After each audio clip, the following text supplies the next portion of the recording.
Chemo akwa babiem do Badwam TV Badwam so yeda Apostle Dr. Ni Tekote Gwase enim kranshen sama wodidi kan mai de do so no yenhwe sade ensam no etie na Central Hill enra yeni kwahwa de ja atomu ama chance enuadan be duanan ene shops edu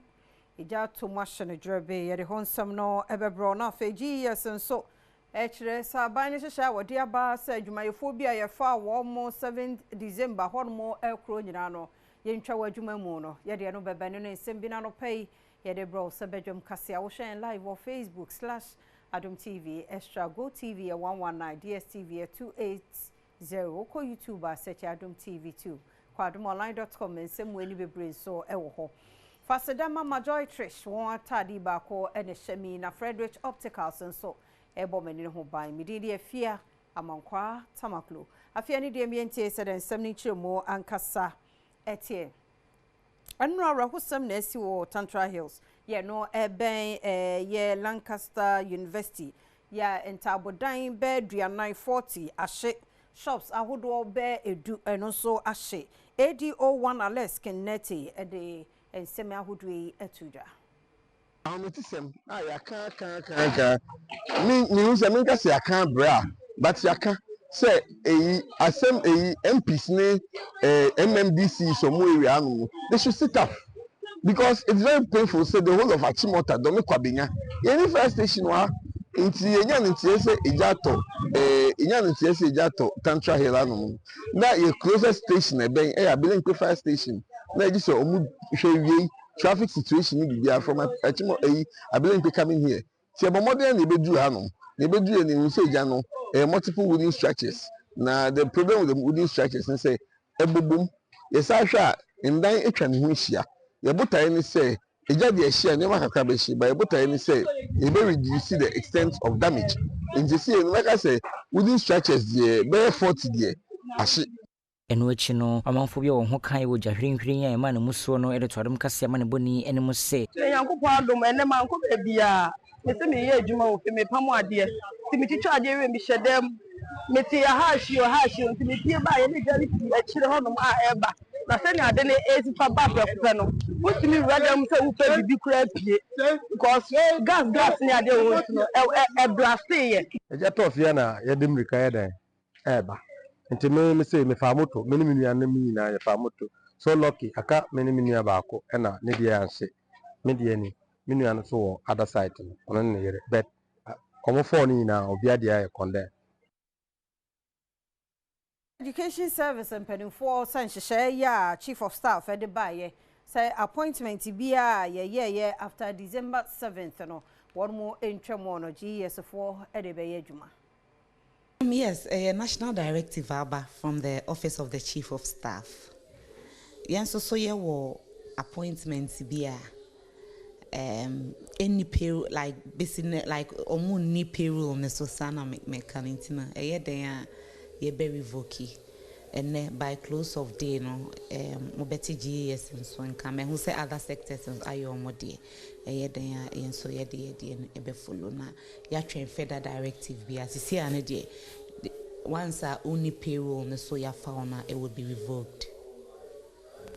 Nti omo for omo yanko payroll no so nyina no omo appointment with GES no e be revoked.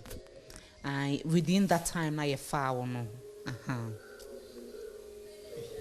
Schools be empty. Any empty sir. Say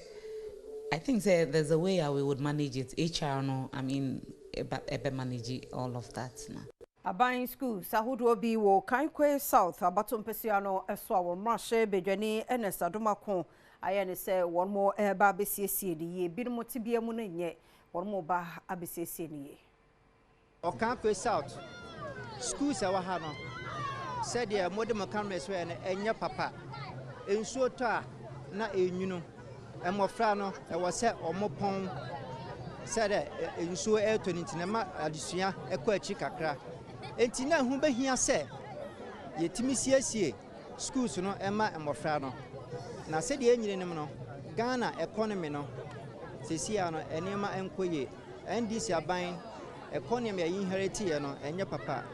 And for me as a member of parliament for Okankwe South, I need to do everything possible to make sure say our president, His Excellency John Dramani Mahama, able to me associate na Ghana nyina afa no tuma fefra. Enti me fa bed ni nyina ento aban so. Yenso ye be dia afam dia betumi as community people na support aban so wono onfa emeso yaso no. Said ye honorable minister for education by our announce here no. Ye dana say wase ye bo say schools na wo wooden structure mu nyina no obobo modern say ye be ne block work na environment no so aye kama ama yemba no.